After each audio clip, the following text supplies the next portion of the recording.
Salutations à vous mes bien-aimés, salutations à vous mes frères et sœurs qui, par ces moments, êtes disposés de pouvoir vous joindre à nous dans ce beau cadre évangélique de l'émission « Je n'ai point honte de l'évangile ». Je n'ai point honte de l'évangile avec comme orateur principal, orateur de tous les jours, orateur permanent, le pasteur Philippe Njoli. Bonsoir pasteur. Comment vas-tu tous? Comment vous allez? Bonsoir. Oui, ça va très bien et toi? Oui, ça va. Par la grâce du Seigneur. D'accord. Tu m'avais dit tout à l'heure que tu avais une journée chargée. Hein? Oui, chargée, oui. D'accord. Oui. Bon. Le Seigneur renouvelle la force de ceux qui se confient en lui. Donc, amen, amen. J'ai confiance que tout ira bien. Tout à fait. Très bien. Les amis, encore une fois de plus, nous sommes très très heureux. Heureux de nous retrouver, heureux de partager ces moments ô combien précieux et importants pour nos vies.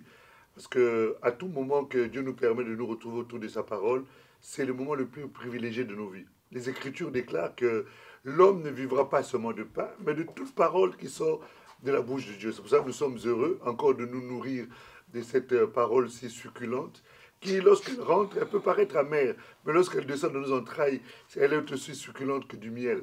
C'est pour ça que nous sommes heureux encore de nous retrouver, bien entendu, ayant déjà pris conscience que nous devons manifester l'élément principal de notre vie qui est l'amour. Partageons de telle sorte que le maximum de personnes puissent suivre ces moments bénis que Dieu a mis à notre disposition, sachant que le Saint-Esprit est déjà au contrôle, en train d'orienter, de superviser ces moments, permet que les autres aussi puissent en bénéficier. Que Dieu vous bénisse pour ces moments ô combien glorieux que nous allons passer dans sa présence.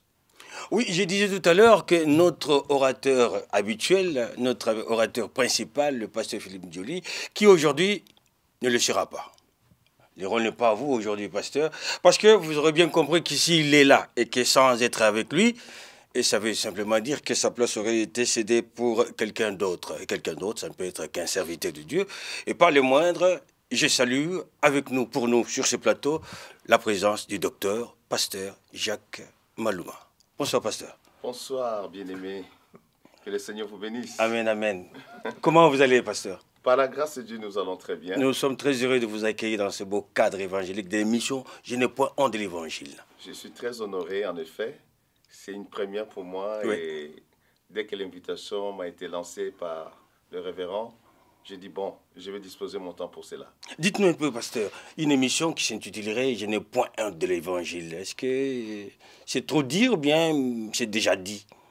Ce n'est pas trop dire, c'est une affirmation, une confirmation de ceux qui ont goûté les dons de Dieu, qui ont goûté la bonté de Dieu.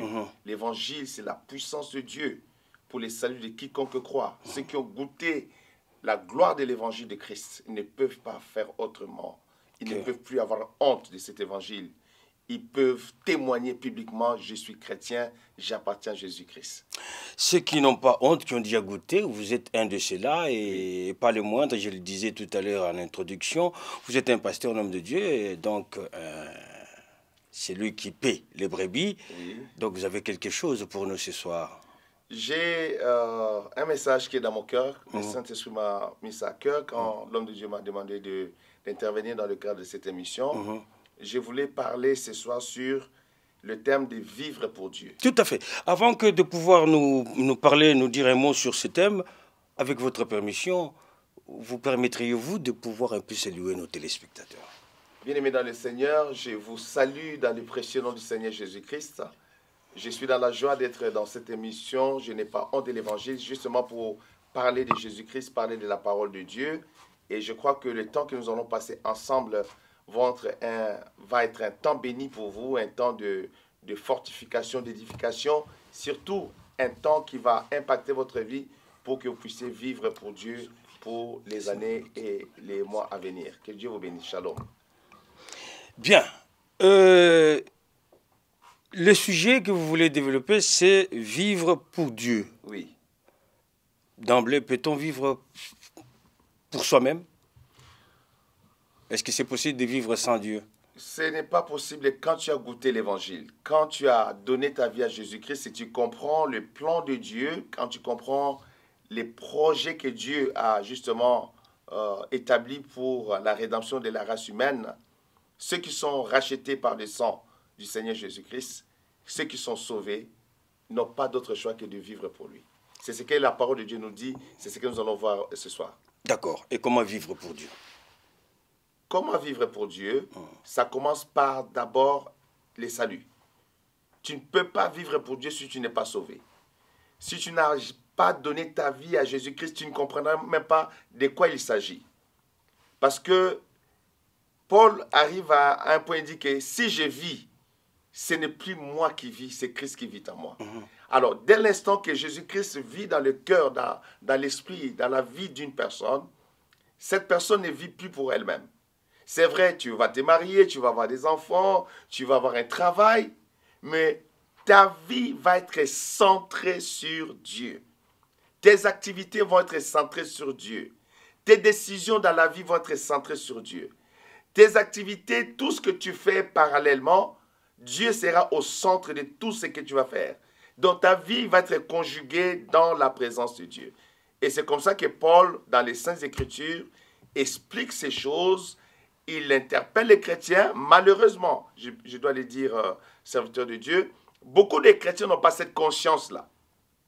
Parce que peut-être on n'en parle pas dans l'Église, peut-être parce qu'ils ne réalisent pas que c'est que Christ a accompli à la croix. Il nous a rachetés. Quelque part dans le livre des Corinthiens, Paul dit, nous ne nous appartenons plus à nous-mêmes, parce qu'il nous a rachetés. Nous appartenons maintenant à Dieu. Voilà pourquoi quand nous allons lire l'Écriture, nous allons voir clairement quels sont les fondamentaux, qu'est-ce que la Bible parle de cela. Un chrétien qui est né de nouveau, qui a été sauvé par la grâce de notre Seigneur Jésus-Christ, racheté par le sang de l'agneau de Dieu, baptisé du Saint-Esprit, sa vie, c'est entre les mains de Dieu. Il ne peut vivre que pour Dieu. Et ce thème, vivre pour Dieu, sur quelle écriture des Saintes Écritures, évidemment, le basez-vous? Alors, nous allons commencer par 2 Corinthiens, chapitre 5, verset 14. On peut aller jusqu'à 21. Et puis, je vous proposerai un deuxième texte, ça sera dans Galates, chapitre 2, verset 19 à 20. Donc, commençons d'abord dans 2 Corinthiens. Oui. 2 Corinthiens, chapitre 5, à partir du verset 14. Je vais faire la lecture. Oui, le pasteur Philippe Njoli va nous faire la lecture de ce texte-là jusqu'au verset 21. Et puis nous allons essayer d'évoluer dans ce sens-là. D'accord. Car l'amour de Christ nous presse. Parce que nous estimons que si un seul est mort pour nous, pour tous, tous donc sont morts. Et qu'il est mort pour tous, afin que ceux qui vivent ne vivent plus pour eux-mêmes, mais pour celui qui est mort et ressuscité pour eux. Ainsi, dès maintenant, nous ne connaissons personne selon la chair. C'est ça. Et si nous avons connu Christ selon la chair, maintenant nous ne le connaissons plus de cette manière. Si quelqu'un est en Christ, il est une nouvelle créature. Les choses anciennes sont passées, voici toutes choses sont devenues nouvelles. Et tout cela vient de Dieu, qui nous a réconciliés avec lui par Christ, et qui nous a donné le ministère de la réconciliation. Car Dieu était en Christ, réconciliait le monde avec lui-même, et n'imputant point aux hommes leurs offenses, mais il a mis en nous la parole de la réconciliation. Nous faisons donc les fonctions d'ambassadeurs pour Christ. Comme si Dieu exhortait par nous, nous vous en supplions au nom de Christ. Soyez réconciliés avec Dieu. Celui qui n'a point connu le péché, il a fait devenir péché pour nous, afin que nous devenions en lui justice de Dieu. Extraordinaire. Ce texte est fabuleux, c'est magnifique. Et vous voyez ici comment Paul, sous la direction, l'inspiration du Saint-Esprit, il dit « Car l'amour de Christ nous presse, parce que nous estimons que si un seul est mort pour tous, tous donc sont morts. » Ça commence par là. Et il dit « Tous donc sont morts, et qu'il est mort pour tous, afin que ceux qui vivent ne vivent plus pour eux-mêmes, mais pour celui qui est mort et ressuscité pour eux. Alors, Christ est mort pour tous, il a donné sa vie en sacrifice pour le salut de l'humanité. Maintenant, les hommes et les femmes qui croient en Jésus-Christ, qui donnent leur vie au Seigneur et qui ont reçu Jésus-Christ comme Seigneur et Sauveur personnel, Paul nous écrit ici au verset 14, ces personnes-là, afin qu'ils ne vivent plus pour eux-mêmes. Il dit, afin que ceux qui vivent ne vivent plus pour eux-mêmes. Avant de connaître Christ, on vivait pour nous-mêmes. On faisait nos affaires, nos travails, on avait nos plans, nos projets, on faisait tout ce qu'on pouvait faire. Mais dès l'instant que l'Esprit de Dieu rentre en toi, tout change. Tu ne peux plus vivre pour toi-même, afin que ceux qui vivent ne vivent plus. Il y a un changement de cap. Pour eux-mêmes, mais pour celui qui est mort et ressuscité. Qui est mort et ressuscité, c'est Jésus. Oui. Donc c'est là l'appel, l'interpellation, c'est là l'invitation de chrétiens d'apprendre à vivre pour Dieu.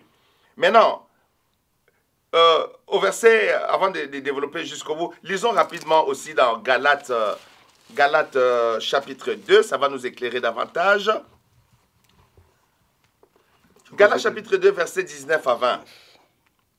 Galates chapitre 2, verset 19, pasteur Philippe Njoli, s'il vous plaît. Car si je rebâtis les choses que j'ai détruites... Là, tu es au verset 18, verset 19. Car c'est par la loi que je suis mort c'est par la loi que je suis mort à la loi, afin de vivre pour Dieu. J'ai été crucifié avec Christ, et si je vis, ce n'est plus moi qui vis, c'est Christ qui vit en moi. Et si je vis maintenant dans la chair, je vis dans la foi au Fils de Dieu, qui m'a aimé et qui s'est livré lui-même pour moi. Alléluia. C'est ça, bien-aimé.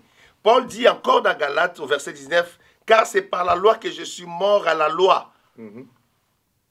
Il est mort, parce que Christ est mort pour accomplir la justice de Dieu pour nous qui allons croire en lui. Et quand nous acceptons Christ, notre Seigneur et Sauveur personnel, nous sommes morts par rapport à la loi. Maintenant, il dit, afin de vivre pour Dieu. En fait, l'appel du salut, quand Dieu nous appelle pour le salut, quand nous acceptons Jésus-Christ comme Seigneur et Sauveur personnel, notre vie change de direction. Notre vie change de dimension.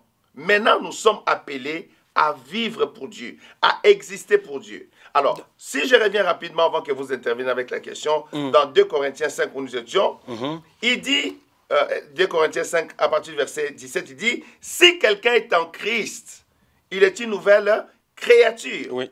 Les choses anciennes sont passées, voici toutes choses sont devenues nouvelles, et tout cela vient de Dieu qui nous a réconciliés avec Christ. Donc, il y a ce travail de la réconciliation dans le salut. Le salut, c'est aussi la réconciliation avec Dieu. Nous étions des enfants de colère, nous étions ennemis de Dieu, mais à cause de la croix, la grâce de Dieu a été manifestée. Et quand nous avons cru à Dieu, maintenant nous sommes réconciliés parce que nous avons accepté le Fils de Dieu dans notre vie. Nous avons accepté la justice de Dieu. Maintenant, verset 19, car Dieu était en Christ, réconciliant le monde avec lui-même en n'imputant point aux hommes leurs offenses, il a mis en nous la parole de la réconciliation. Maintenant, il dit au verset 20, nous faisons donc les fonctions d'ambassadeurs pour Christ. Oui, mais pasteur, ça, ce sont les Écritures que je ne nie pas, oui, et que je ne veux pas minimiser, mais qui, en les lisant comme telles, elles sont tellement simples que c'est difficile à mettre en pratique. Non. Que faudra-t-il faire pour que, vraiment, on puisse vivre pour Dieu? Est-ce qu'il y a des conditions, il y a des principes? Est-ce qu'il y a...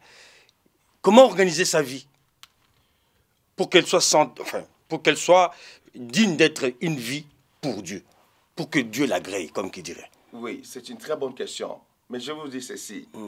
C'est ça le mystère de la nouvelle naissance. Nous ne vivons pas pour Dieu par nous-mêmes. C'est la vie de Christ qui est en nous, qui nous fait vivre pour Dieu. Oui. C'est pourquoi Paul dit dans Galates, nous avons lu tout à l'heure, Paul dit dans Galates 2, pour ceux qui nous suivent, verset 20, il dit, « J'ai été crucifié avec Christ. » Non, mais c'est facile à dire, pasteur. Je vais expliquer. C'est pourquoi dans 2 Corinthiens, nous avons vu que si quelqu'un est en Christ, il est une nouvelle créature. Oui. Parce que l'ancien, le vieil homme, est mort. La crucifixion dont il parle ici, c'est la crucifixion du vieil homme. Le vieil homme a été crucifié avec Christ. Donc, l'ancienne vie a été détruite à la croix. Maintenant, il dit, j'étais crucifié avec Christ, et si je vis, ce n'est plus moi qui vis, c'est Christ qui vit en moi. Et si je vis maintenant dans la chair, je vis dans la foi au Fils de Dieu qui m'a aimé et qui s'est livré lui-même pour moi. C'est cette vie divine. Quand nous recevons Jésus-Christ, nous recevons le Fils de Dieu en nous. Christ vit en nous. C'est ça le christianisme. C'est automatique. Mais c'est automatique, c'est la nouvelle. C'est pourquoi on parle de la nouvelle naissance. Ouais. To be born again. Naître de nouveau. Ouais. Naître de la famille de Dieu. Ouais. Naître pour Dieu, naître en Dieu. Ouais. La nouvelle naissance, c'est ça, cette vie que Paul parle. Si je vis, ce n'est plus moi qui vis. Et puis il dit, j'étais crucifié. Et la vie que j'ai maintenant, ce n'est plus moi.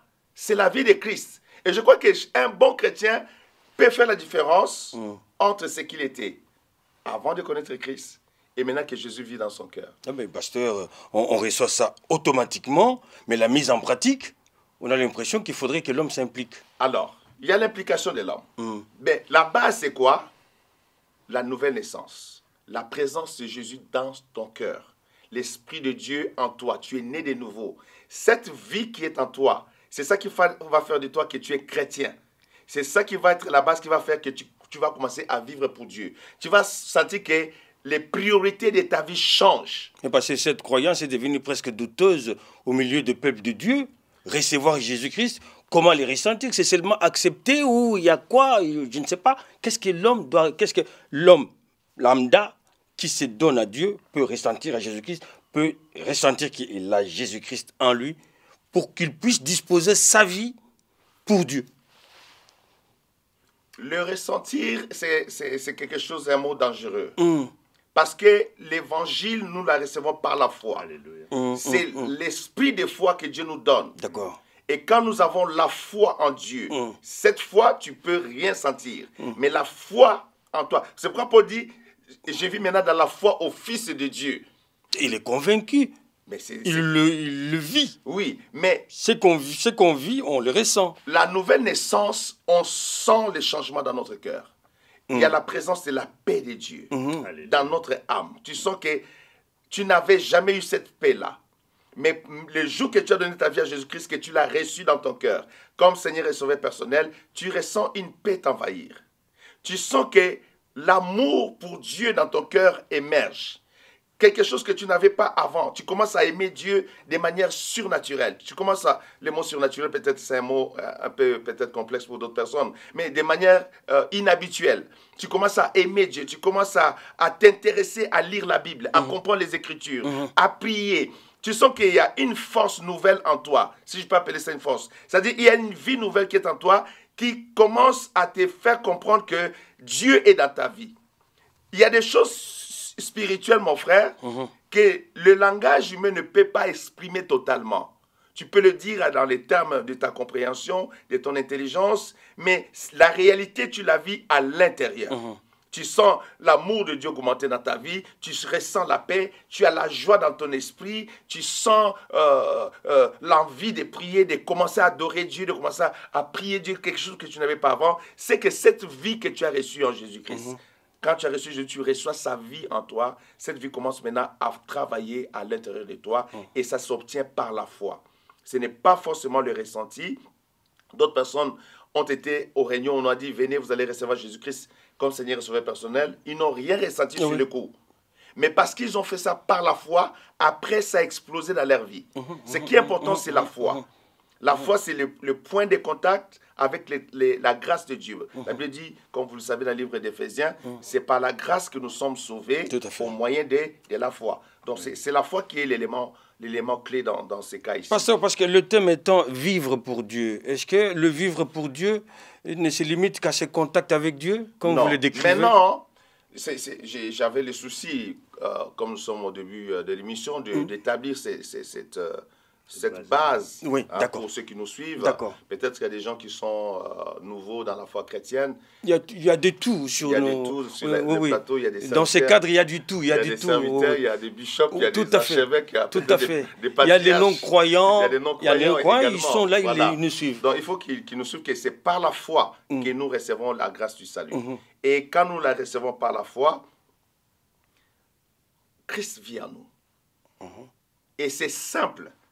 C'est pourquoi je ne voulais pas au début dire à nos téléspectateurs dans les thèmes compliqués, parce que le salut s'obtient avec une grande simplicité, c'est juste par la foi. Maintenant, dans cette foi-là, si petite soit-elle, quelque chose de glorieux se passe. On est de nouveau. On est maintenant dans la famille de Dieu. On appartient maintenant à Jésus-Christ. Maintenant, quand on est dans cet élément déjà, il y a une dimension maintenant où la personne qui devient chrétienne maintenant, comme toi et moi, comme les pasteurs ou nos bien-aimés qui sont avec nous ici, on devient conscient que maintenant que je suis chrétien, je dois vivre pour Dieu avec une conscience réveillée d'un enfant de Dieu. Le premier principe, c'est vivre une vie centrée sur Dieu. C'est-à-dire, tu mènes une vie où Dieu est au centre de tes activités, de tes préoccupations. Par exemple, tu ne peux pas prendre une décision importante dans ta vie sans avoir l'avis de Dieu, sans consulter Dieu, sans prier suffisamment et que tu aies une réponse de la part de Dieu. Parce que Dieu parle à ses enfants. Dieu parle à ses bien-aimés. Même quand nous venons de naître de nouveau, nous sommes dans la famille de Dieu, nous avons maintenant la sensibilité spirituelle d'entendre Dieu nous parler à notre cœur. Et quelqu'un qui est déjà dans cette dimension-là, sa vie devient centrée sur Dieu, il ne vit que pour Dieu. Il ne prend pas de décisions en dehors de Dieu. Ça atteint un niveau, par exemple, que on te propose un travail à gauche, à droite. Tu demandes à Dieu, tu vas prendre le travail 1 ou le travail 2. Parce que tu sais que tu vis pour Dieu. Ta vie dépend de ta consécration avec Dieu. Ta vie dépend de ta relation avec Dieu. Dieu est au centre de ta vie. Ta relation avec Dieu devient prioritaire dans tes décisions. Même pour prendre un homme en mariage, une femme en mariage, tu demandes la vie de Dieu. Tu demandes, est-ce que Dieu, c'est ta volonté que je me marie avec telle personne? Est-ce que c'est ta volonté que je me marie avec cette femme? Et Dieu, comme il est notre Père, il nous parle. Il nous révèle. Et cette conduite mène à une vie de consécration et à une vie glorieuse où on vit dans la bénédiction de Dieu. On vit en quelque sorte dans les choses que Dieu a toujours validées pour toi. Et ça, c'est une grande sécurité pour un chrétien. De savoir qu'il vit une vie pour Dieu. Il vit une vie consacrée à Dieu. Dieu est au centre de ses activités. Dieu est sa priorité. Dieu est au quotidien de sa vie. Quand il se réveille, il est d'abord en contact avec Dieu. Il ne peut pas commencer sa journée sans parler à Dieu. Je connais des amis, par exemple, il ne peut pas parler avec un homme sans avoir parlé à Dieu. S'il se réveille, il ne parle ni à la personne à gauche, à droite. D'abord, il parle à son Dieu, il adore son Dieu, il prie son Dieu, il se consacre à son Dieu, après il peut s'occuper d'autres affaires. Ça nous préoccupe, ces types de relations, ces types de contacts avec Dieu. D'où la question de savoir comment entretenir ces relations avec Dieu. On l'entretient comme on l'entretient avec le commun de mortels, mais on l'entretient comment? Non, on ne peut pas entretenir la relation avec Dieu. Pour que sa vie soit centrée pour Dieu. Ce que nous sommes en train de partager ici, quand Dieu occupe la place centrale dans ta vie, tu comprends que ta vie même dépend de ta relation avec Dieu. Ta relation avec Dieu devient une priorité, un besoin plus important, une relation plus importante que la relation que tu peux avoir avec tous les hommes de la terre, avec n'importe que tu peux rencontrer sur la terre. Et Dieu merci, par sa grâce, nous avons rencontré des hommes de toute hauteur, de tout niveau social, de tout niveau politique, de tout niveau ecclésiastique, je ne sais pas comment dire ça. Mais tu sens que ta vie ne dépend pas de ces gens-là. Mais ta vie dépend de Dieu, dépend de l'Éternel Yahweh, Jéhovah Yahweh, de Adonai, à tel point que tu ne peux pas t'engager dans les choses de ta vie à cause de cette relation, de ta consécration, sans le consulter. Dans la prière, une vie de prière profonde, une vie de prière consistante, parce que la relation s'établit dans la durée et dans la consistance. Tu dois être une personne régulière dans la présence de Dieu, dans la prière.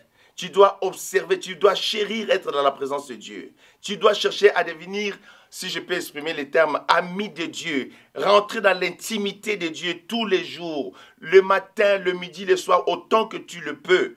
Développer une relation dans la présence de Dieu, rentrer dans l'intimité de la présence de Dieu. Et tu vas voir que toutes les autres choses de ta vie vont perdre leur sens, même leur valeur, parce que la grande priorité de ta vie, ça sera la communion avec ton Dieu. Le plus grand besoin de ton âme sera le besoin d'être dans la présence de Dieu, de recevoir cette présence dans ton cœur, dans ton âme. Deuxième aspect après la prière, bien sûr qu'il faut beaucoup entretenir et très bien entretenir, c'est vivre une vie de pureté, une vie de sanctification. Parce que le Dieu pour qui nous sommes en train de vivre, c'est un Dieu saint.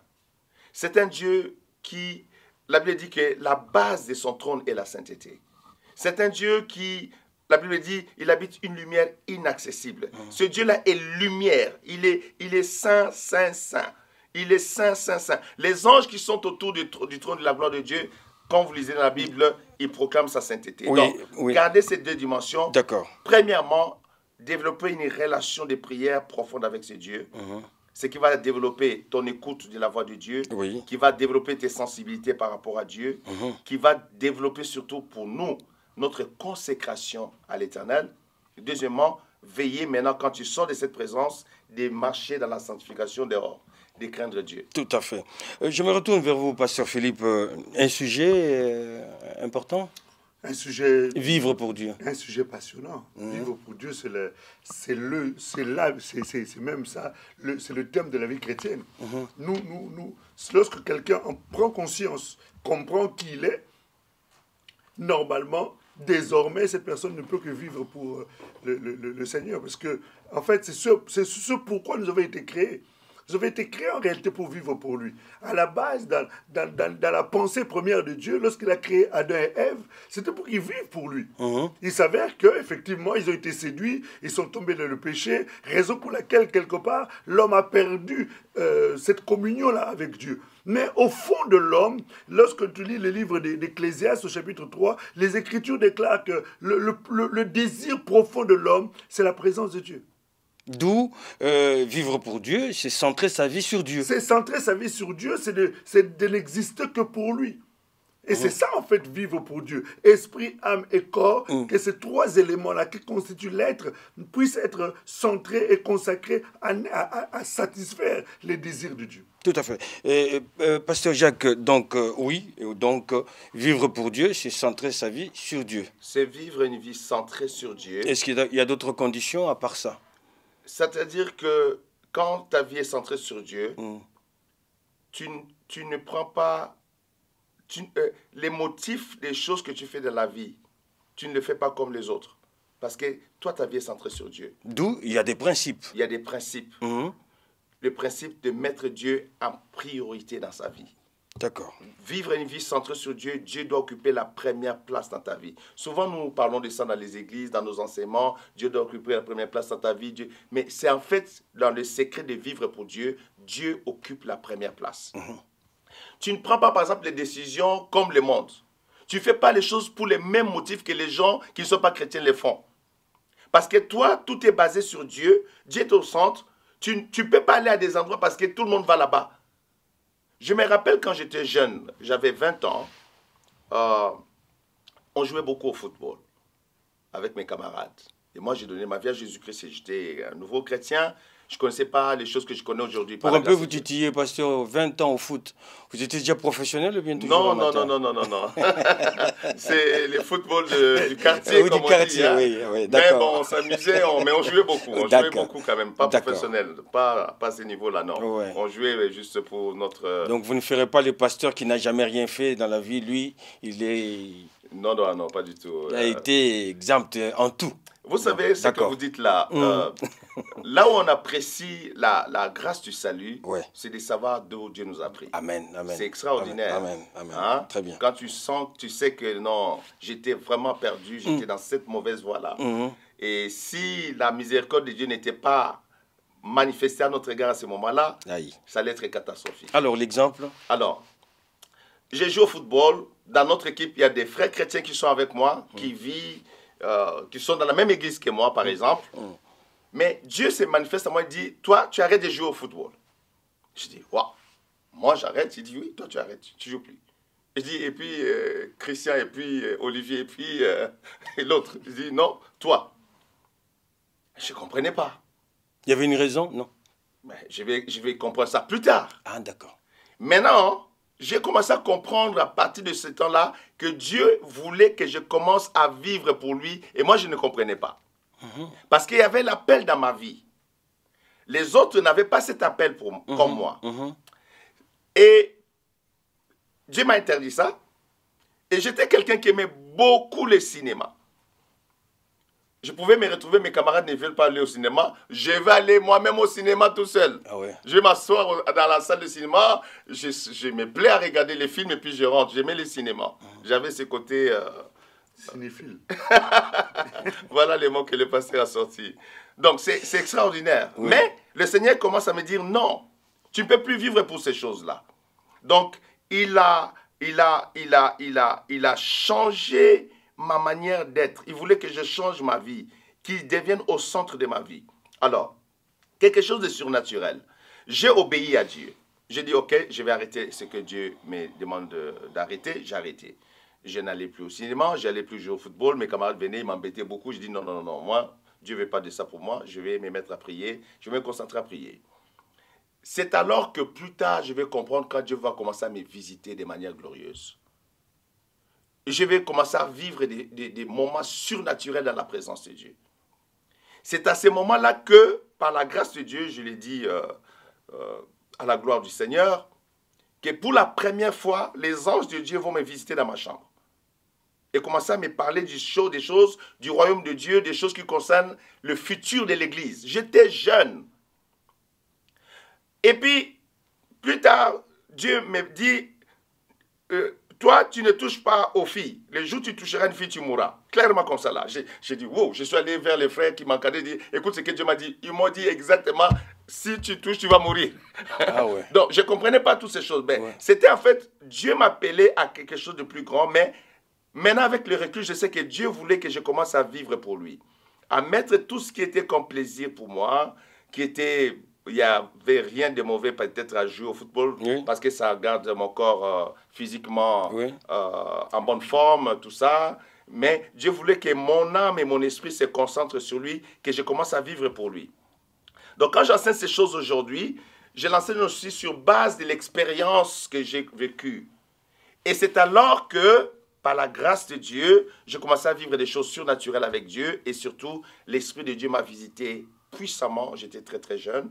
Parce que j'ai commencé à vivre pour Dieu, j'ai commencé à mettre Dieu dans mes priorités de tous les jours, de mes activités. Tu sais, souvent, nous les chrétiens, on dit non, je suis esclave de Dieu. Ce mot-là est très facile sur les lèvres. Mais quand tu vis pour Dieu, tu sens que tu consens à abandonner certains plaisirs, certaines libertés que tu as pour Dieu. Mais tôt ou tard, tu vas tellement bénéficier de la grâce de Dieu. Tu vas tellement bénéficier de la visitation, de la gloire de Dieu. Dieu m'a fait grâce de faire beaucoup de séminaires dans le monde, dans les tournées que Dieu m'a accordé la grâce de faire dans plusieurs pays. Et j'ai remarqué une chose. Les jeunes serviteurs venaient souvent vers moi, ils viennent souvent vers moi jusqu'à aujourd'hui. Ils disent, docteur, je veux l'onction qui est sur ta vie. je veux c'est donc qui est en toi. J'aime ce qui est en toi. Je veux que tu me communiques ce que tu as en toi. Mais c'est vrai, il y a des moments où j'ai prié pour ces jeunes serviteurs, ces jeunes pasteurs, naturellement. Mais avec un peu de réflexion, je me suis dit, s'il ne vit pas pour Dieu, il peut gâcher les dons.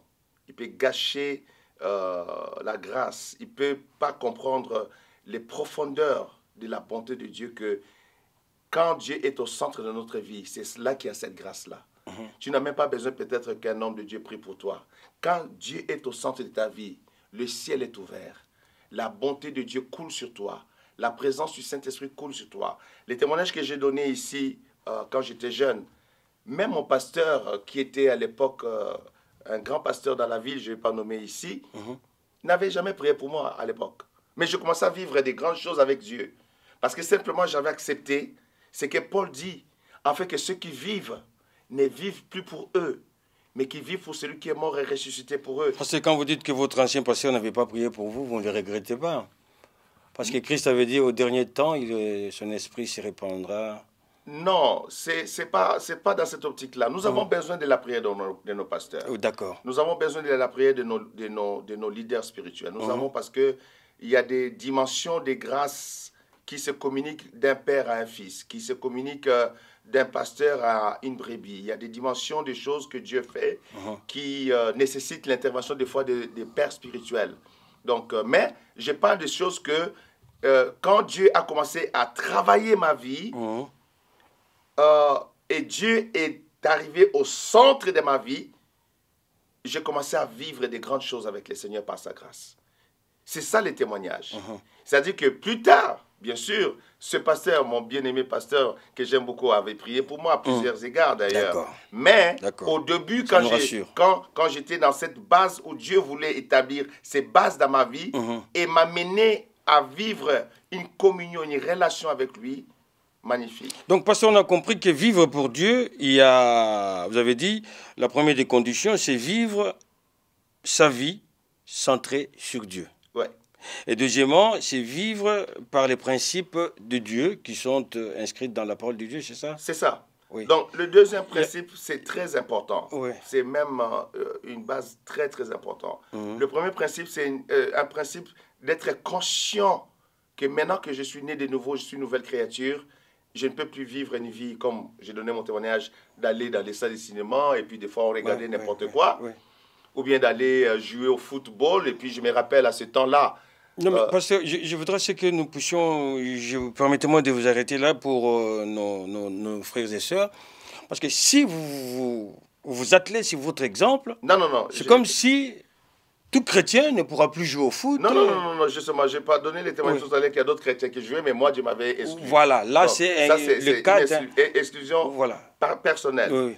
Donc, mais pour un chrétien normal, il peut aller au gym, faire son gym, il peut faire ses activités, sportives, mais Dieu occupe la première place principale dans sa vie. D'accord. Deuxième principe, c'est le principe de la parole. Quelqu'un qui vit pour Dieu vit selon la parole de Dieu. Il vit selon les conseils que Dieu a mis dans la parole. Il ne vit pas selon la philosophie du monde, selon les traditions, selon les coutumes, selon les dires des gens. Son appui maintenant, c'est la parole. Il suit ce que dit les Saintes Écritures. Est-ce que cela ne veut pas dire la même chose? Vivre sa vie centrée sur Dieu et vivre selon les principes de la parole. Dieu, c'est la parole. Oui. C'est la même chose. Oui, non? mais ça se colle, c'est relié. Tout ce qui est avec Dieu, ça c'est relié. D'accord. C'est-à-dire que la première dimension, c'est une conscience de sa relation avec Dieu, dans la prière, dans l'adoration, dans la sanctification, dans le rejet du péché, dans le rejet du mal. Vous voyez, parce que Dieu est maintenant au centre de sa vie. Maintenant, dans la deuxième dimension, tu t'appuies sur la parole. Le rocher de notre salut, c'est la parole. Notre appui sûr. Là où je suis sûr que je marche dans le droit chemin, c'est quand je m'appuie sur la parole de Dieu. Quand je suis les conseils de Dieu qui sont dans les Écritures, là, je sais que je suis en train de vivre selon Dieu, je suis en train de vivre pour Dieu. Alors, nous allons prendre quelques textes pour appuyer cela. Oui, pour cette étape-là. D'abord, nous allons lire dans les psaumes 119, versets 105, pour éclairer nos téléspectateurs. Psaume 119, pardon, verset 105. Voilà. Et puis, nous allons lire un autre psaume qui va beaucoup nous éclairer. Ta parole est une lampe à mes pieds et une lumière sur mon sentier. Alléluia. J'aime beaucoup ce verset-là. Ta parole est une lampe à mes pieds. Ça dit que tes pieds sont éclairés. Ta marche sur la vie, ta marche sur la terre des hommes est éclairée par la parole et conduit à la lumière de la parole de Dieu. Vivre pour Dieu, c'est vivre comme ça là. Ça dit que quel que soit le pas que tu fais, tu es sûr que je suis dans la parole de Dieu. Je ne suis pas en dehors de la volonté de Dieu. La parole de Dieu exprime la volonté de Dieu. La parole de Dieu exprime le désir de Dieu pour nous. Et ta parole est une lampe à mes pieds. Là où tes pieds se posent, tu les poses à la clarté de la parole de Dieu. Tu sais que tu ne mènes pas tes actions contraires à la parole de Dieu. Toutes tes actions sont motivées par la parole. Toutes tes voix sont motivées et éclairées. C'est-à-dire, la lumière ici de la parole, c'est la connaissance que la parole te donne, la sagesse que la parole de Dieu te donne. Cette lumière au pied, c'est au niveau de la connaissance. Tu as la connaissance de la parole, tu reçois la sagesse de la parole de Dieu, tu as le conseil de Dieu, ce qui te permet maintenant de marcher dans la vie. Maintenant, deuxième aspect, il dit, une lumière sur mon sentier. Sur les sentiers de la vie, tu t'appuies sur quoi? Sur ce que ton grand-père a dit il y a 50 ans? La tradition de la famille? Non. Quand tu es né de nouveau, tu deviens chrétien, enfant de Dieu. Tu n'es plus dans les traditions familiales. Tu n'es plus dans la philosophie des nations. Ta vie est centrée sur la parole de Dieu. Tu suis les sentiers qui est éclairé par la parole. Dans la vie, il y a plusieurs sentiers qu'on peut prendre. Le seul conseil que nous pouvons avoir, d'être sûr que là, je suis en train de marcher. Je marche avec Dieu, c'est en marchant selon sa parole. La sagesse c'est la parole. La connaissance c'est la parole. La révélation de la parole. Tu sais, il est encore écrit dans le verset, toujours dans le psaume 119, verset 130, il dit, la révélation de tes paroles est claire. Elle donne de l'intelligence aux simples. C'est cette intelligence-là dont il est question. La lumière sur les sentiers, c'est l'intelligence spirituelle que donne la parole de Dieu à celui qui se soumet à Dieu, à celui qui veut voir des jours heureux avec Dieu, à celui qui veut marcher dans la droiture devant Dieu. C'est cette intelligence, cette sagesse, cette connaissance qui éclaire le chemin et la voie d'un enfant de Dieu. Alors, deuxième verset que nous pouvons lire rapidement parce que le temps court aussi contre nous. Tout à fait, vous l'avez bien remarqué, pasteur. Les psaumes 73, verset 24. Le bien-aimé pasteur Philippe va nous lire ça. Psaume 73, verset 24. Tu me conduiras par ton conseil, puis tu me recevras dans la gloire. Alléluia. J'aime beaucoup, beaucoup, beaucoup ces versets. Il dit, tu me conduiras par ton conseil. Le conseil de Dieu pour nous, c'est la parole de Dieu. Le conseil de Dieu, c'est la parole. Même quand le Saint-Esprit, nous l'appelons notre conseiller, le Saint-Esprit nous conseille sur base de la parole. Le seul moment, le seul endroit où un chrétien peut être sûr d'avoir un conseil qui vient de Dieu, c'est quand même il écoutera la voix du Saint-Esprit, mais que cela correspond à la parole de Dieu. Parce que toute révélation qui n'a pas pour base la parole de Dieu ne vient pas de Dieu. Dieu ne peut jamais contredire sa parole. Alors, ici, il est question, il dit, tu me conduiras dans ton conseil, tu me conduiras, comment il dit ça? Tu me conduiras par ton conseil, puis tu me recevras dans la gloire. C'est extraordinaire. Ceux qui sont conduits par le conseil de Dieu, ils arrivent à la gloire de Dieu. Ils arrivent à vivre la gloire de l'Éternel. Ils rentrent dans une gloire surnaturelle de la présence de Dieu.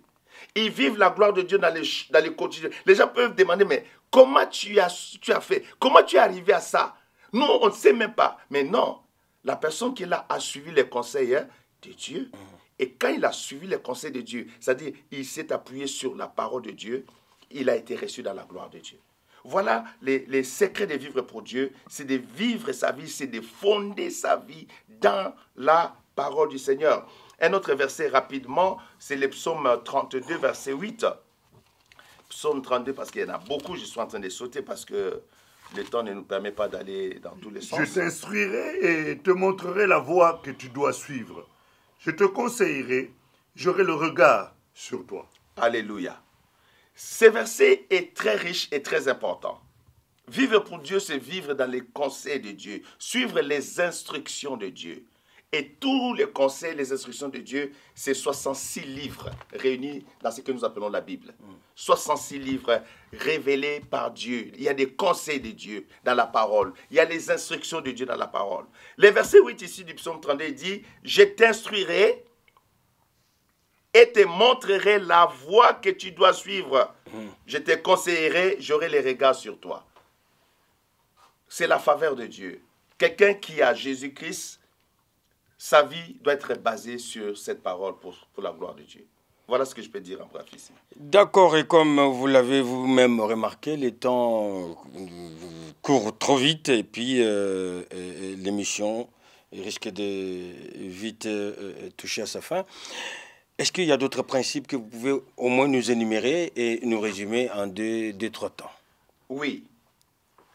Parce que vous avez dit, vivre pour Dieu, premièrement, il faudrait que sa vie soit centrée sur Dieu. Et deuxièmement, vivre selon le principe de la Bible. Le principe de la parole. De la parole de Dieu. La parole de Dieu. Oui, la parole de Dieu. La parole de Dieu. Tout à fait. Troisième principe que je peux développer aussi, c'est vivre au service de Dieu. Quelqu'un qui vit pour Dieu, il vit au service de Dieu. Ça, c'est quelque chose d'inévitable. Vivre au service de Dieu et vivre au service de quelqu'un, c'est-à-dire que ne vivre que sous ses ordres. Non. C'est à lui de nous dire comment, que doit-on faire. C'est ça, être au service de quelqu'un. Vivre au service de Dieu. Vivre au service de Dieu, c'est... Ou du moins, qu'est-ce que vous voulez nous dire par là, pasteur? Vivre au service de Dieu, oui. C'est quand on a Dieu au centre de sa vie. Oui. On vit selon les Écritures. Oui. On ne peut que servir Dieu. D'une manière ou d'une autre, on doit être au service de Dieu. Pas comme nous, les prédicateurs, prêcher la parole le dimanche, mais dans beaucoup d'aspects de la vie de l'Église. Ça devient comme une espèce de conséquence alors. Parce qu'on a centré sa vie sur Dieu, on vit selon le principe de la parole de Dieu, et du coup, on est influencé par la parole de Dieu, par Dieu, et c'est comme si on vivait selon lui. Donc, c'est ça, vivre pour Dieu. Ouais. C'est-à-dire qu'on observe dans la vie de quelqu'un qui vit sur Dieu, voilà. Que tout ce qu'il prend comme décision, Dieu est au centre. Il consulte Dieu. Il ne peut pas ne pas être en communion avec son Dieu. Il ne peut pas vivre sa vie sans que il voit Dieu lui parler, il entend Dieu le conduire. Et deuxièmement, nous avons parlé de la parole. Il appuie sa vie sur la parole de Dieu, la révélation. Il a l'intelligence spirituelle de faire les choses. Mais troisièmement, cette personne, il sert Dieu. Il sert Dieu. Oui. Il vit au service de Dieu. Comme nous sommes là les soirs là. C'est parce que tu as Dieu dans ta vie que tu sers Dieu. Amen. C'est comme ça. Tu ne peux que servir Dieu. Tu peux pas. C'est-à-dire que le pasteur ne peut même pas venir te chercher. Mais toi, pourquoi tu es assis? Tu vas venir vers le pasteur et dire, mais papa, je dois servir. Je sens dans mon cœur que je dois faire quelque chose. Permettez-moi même de me mettre à la porte. Permettez-moi même de commencer à rejoindre l'équipe de nettoyage. Permettez-moi même d'être derrière la caméra. Papa, permettez-moi même de saisir les paniers des offrandes, de donner les enveloppes. Donc, tu vas sentir dans ton esprit le besoin de servir Dieu. D'accord, parce que le dernier principe, j'avais dit, il y en avait 4, c'était quoi? Le dernier principe, c'est vivre avec une perspective de l'éternité. Quand quelqu'un vit pour Dieu, il sait qu'un jour, les rideaux de sa vie vont tomber. Oui. Il sait qu'un jour, le soleil va s'éteindre sur lui et qu'il va passer à l'autre côté du voile. Quelqu'un qui vit pour Dieu se prépare chaque jour à être à la rencontre de son Dieu. Il a une perspective de l'éternité. Il sait qu'après cette vie, il y a la vie avec Dieu. Il ne va pas, avec cette perspective de l'éternité, gâcher sa vie sur la terre.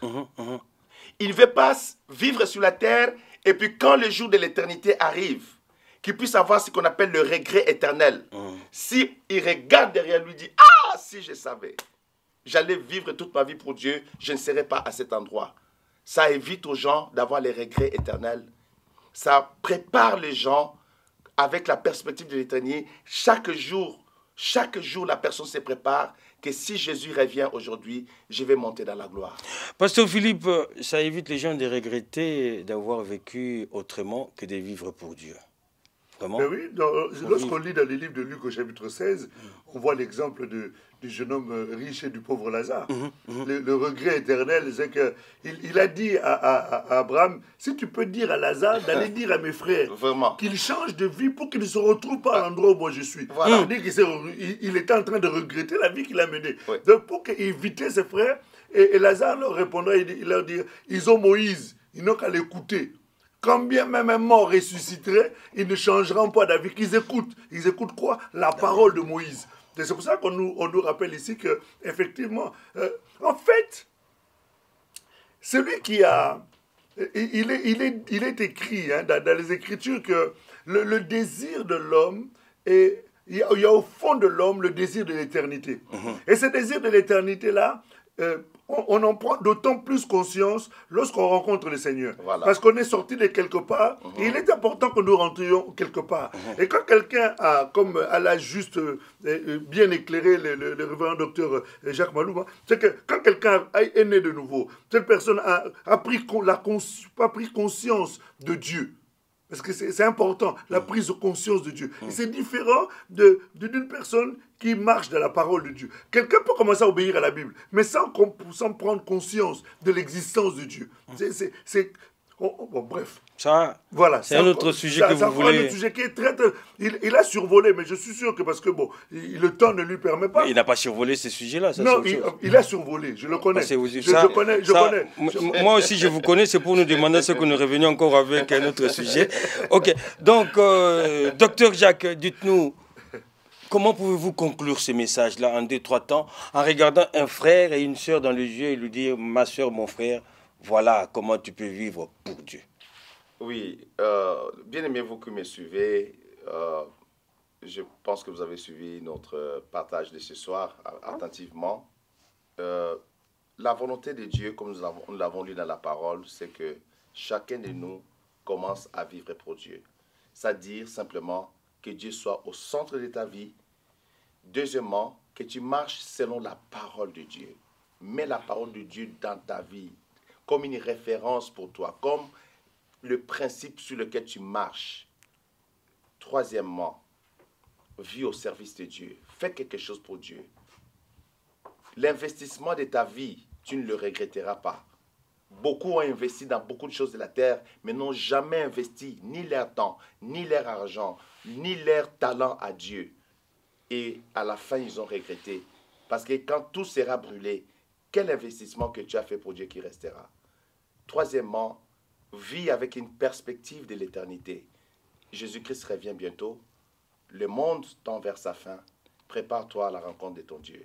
Que Dieu vous bénisse. Shalom. Oui, que Dieu vous bénisse. Pasteur, nous terminons cette émission. Je dois terminer cette émission très passionnante. Je suis resté très silencieux pour boire comme une biche est en train de boire de courants d'eau auprès du ruisseau. Et je bénis Dieu pour ce message. Merci beaucoup, docteur Jacques Malouma, pour ce message combien profond et intéressant pour nous qui sommes des chrétiens. Vivre pour Dieu, c'est notre existence sur la terre. La Bible déclare que nous avons été créés pour célébrer sa gloire et c'est pour cela que nous vivons, c'est pour ça que nous existons. Une personne qui, sur la terre, n'a pas pris conscience de Dieu, c'est comme un animal. En fait, c'est un animal qui erre ça et là, parce que nous ne sommes pas des animaux, raison pour laquelle nous devons prendre conscience de la présence de Dieu dans nos vies, l'accepter comme notre Seigneur et Sauveur et nous mettre à son service, de manière à ce que ce jour-là, quand nous repartirons, comme tu disais, le rideau va tomber, et que nous passerons de l'autre côté, que nous ayons quelque chose à lui dire, et que lui aussi ait quelque chose à nous dire, en nous disant, bon et fidèle serviteur, entre dans le repos de ton maître. Mais que nous ne puissions pas nous retrouver comme le jeune homme riche, qui, après avoir mené brillante et joyeuse vie, se retrouvent dans un endroit de grincement de dents, un endroit de souffrance, un endroit où ils regrettent finalement d'avoir vécu cette vie-là. Et j'aimerais que tu ne puisses pas regretter ton passage sur la terre, que tu ne puisses pas regretter ce temps que tu aurais vécu sur la terre. La Bible nous dit, que sert-il à l'homme finalement? Que sert-il à l'homme? De gagner le monde entier et finalement d'avoir perdu son âme. Ton âme est tellement importante. Raison pour laquelle Jésus a laissé son trône de gloire, il est descendu, il est mort, non pas par contrainte, mais par amour pour toi, pour que ton âme ne soit pas perdue. Ne laisse pas ce sang qui a été versé, ce sang précieux, avoir été versé en vain. Mais saisis cette grâce, de manière à ce que, au-delà de la vie que tu auras menée sur la terre, que tu puisses continuer aussi de l'éternité à vivre encore le meilleur de ce que Dieu peut réserver pour sa créature ou pour ses enfants, pour être beaucoup plus précis, pour ses enfants. Que Dieu vous bénisse richement. Et je ne sais pas, révérend, si tu as peut-être une prière pour une personne qui nous a suivis et qui souhaiterait donner sa vie au Seigneur, mais qui a des difficultés, ou des gens qui ont donné leur vie au Seigneur, mais qui rencontrent tellement de difficultés, qui regrettent même quelquefois, par moments, d'avoir donné, parce que les épreuves de la vie ont fait qu'ils commencent à baisser les bras et tourner leur regard sur des solutions alternatives qui peuvent perdre leur âme. Oui. Nous allons prier. Père, ce soir, nous te disons merci pour cette émission, pour ta parole. Et je prie que tous ceux qui nous ont suivis soient restaurés, soient renouvelés, que ceux qui étaient rétrogrades, qu'ils puissent savoir que Jésus les aime et que l'amour de Dieu n'a pas été retiré de leur vie. Que le Saint-Esprit peut encore les relever et les ramener dans ta grâce. Je prie que ton onction soit sur leur vie et que, Seigneur, ta main puissante les relève. Oui, Père. Je les bénis et que, Seigneur, ceux qui ne te connaissent pas, fais grâce, Seigneur Dieu, qu'aujourd'hui, qu'ils ouvrent leur cœur à toi. Oui, Père. Ô puissant d'Israël, je demande cela au nom de Jésus-Christ. Amen. Amen. Merci, Seigneur. Amen, amen. C'est sur cette prière que nous concluons cette émission, tout en vous disant que ce document a été possible grâce à l'équipe MDPPN et sous la supervision de réalisateur Bart Ngoï Luboya. Évidemment, la technique tenue de main de maître par Barik Tadissi. Bien de bonnes choses chez vous. Bonsoir, à lundi prochain, même heure, dans ce même cadre. Pasteur, vous avez un mot à dire? Oui, je voulais juste leur dire de ne pas oublier de nous abonner sur notre page MDPPN TV. Et la sonnette, cliquez. Et d'appuyer sur la petite sonnette de manière à ce que vous soyez informés à tout moment où nous passons, que vous soyez directement informés que nous sommes là dans votre émission Je n'ai point honte de l'Évangile, parce que nous croyons que c'est la puissance de Dieu pour le salut de quiconque croit. Merci beaucoup, Dr Jacques. C'était un honneur. Merci, pour moi. pasteur. Merci beaucoup. Merci. Merci. Pasteur. Merci à vous. Merci beaucoup.